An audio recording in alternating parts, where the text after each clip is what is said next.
Welcome to our physics lesson.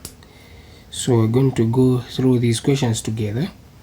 I'm your teacher, Mr. Kabran Sando. So what we're going to do is we're going to start solving question 1 to 5, and then from there we'll keep on looking to other questions.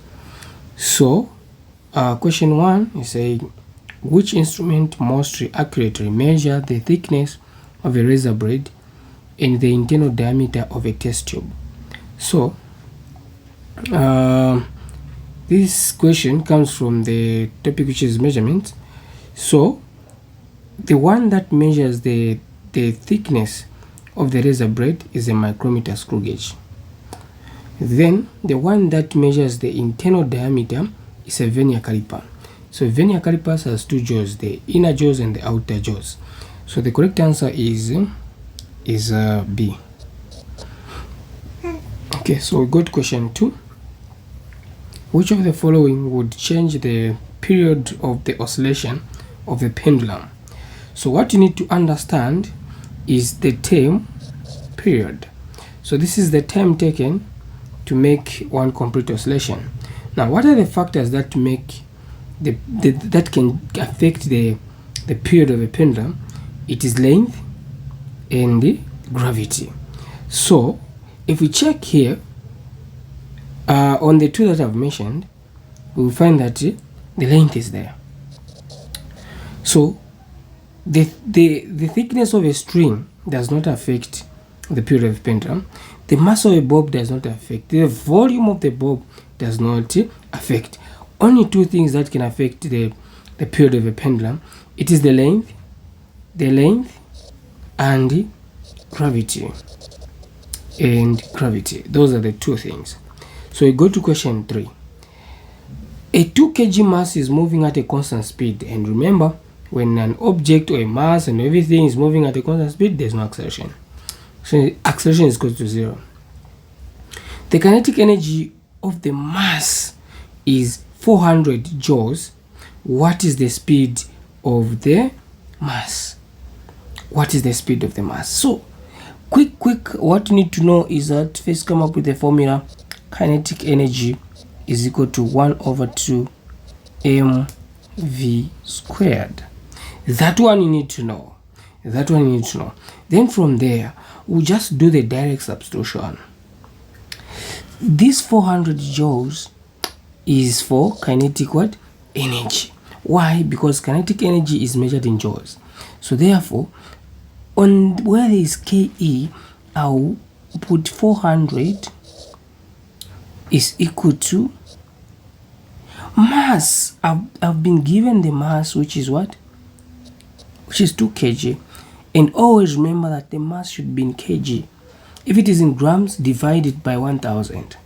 So now here we don't need to divide because it is in the right units. So I'll just come and say, okay, 1/2 because of the formula. Then I'll say, okay, here I'll put a 2. Okay, then from there I'll do this. Then the velocity, which is v squared, the one we are looking for. Okay, so now mathematically I'll say I'll do this. Mathematically I'm saying that I'll do this. Let me bring back the 2 which was erased there. So mathematically we'll say that 2 there 1, 2 there 1. So 1 times v squared is going to be v squared. So it's going to be 400 is equal to v squared. So we don't want v squared, we want v. So we square root everywhere. Square root, when you cancel that, then the square root of 400, our v is equal to 20 meters per second. So when you go to our possible solutions here, we find that our answer is B. So go to the question 4. A train of mass 200,000 grams started from rest and moved along the straight road with a constant acceleration of 4 meters per second squared. Calculate the resultant force acting on the car. Okay, so when you just read this question, it reminds us about Sir Isaac Newton. So whenever you are dealing with force, mass and acceleration, we look at the second law of Sir Isaac Newton, which is force is equal to mass times acceleration. Now, if you look at the data, very, very important when you're dealing with physics. So when you look at the data, we'll say that mass is equal to 200,000. That is in grams. And remember, I said that the mass should be in kg. So therefore, you divide by 1,000. So these zeros like this. So now 1 into 200 is going to be 200. So now we're going to say, okay, this is going to be 200 kg now, multiplied by, what is the acceleration? It is 4 meters per second squared, which is in the right units. So 200 times 4, it will give us 800. So our correct answer is this one, which is D. We'll go to the last question, which is question 5. The gradient of a line on a graph gives the acceleration of a moving object. What are the quantities on the horizontal and the vertical axis on this graph? So please, when you're talking about acceleration, mathematically we say, we know that acceleration, okay, acceleration is the rate of change of velocity with respect to time.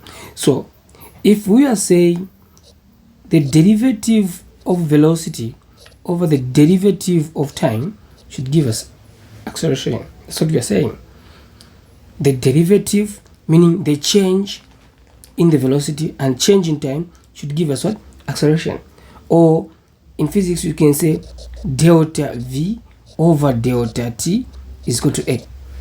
So that's what we are saying. So if we bring the graph, do this is our vertical axis. So this is our vertical axis, this is our horizontal axis.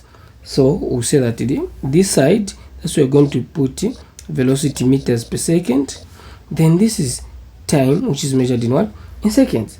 Then of course you can say maybe a straight line there. Then if we, let me do this again, we are saying that if here there's a straight line, okay, then the change, which is the gradient, is the one we're talking about to be what? Acceleration. So the correct answer here is that on the horizontal there will be time, on the vertical axis, which is here, there will be velocity. So our correct answer is C. I hope you enjoyed the lesson. Otherwise, this is Mr. Kabranzando who has been having this lesson. So please, if you're interested for online class, that is GCE 2026, you can just contact me on this number 0972419591. Let's move together. We want distinctions in science. Have a blessed night.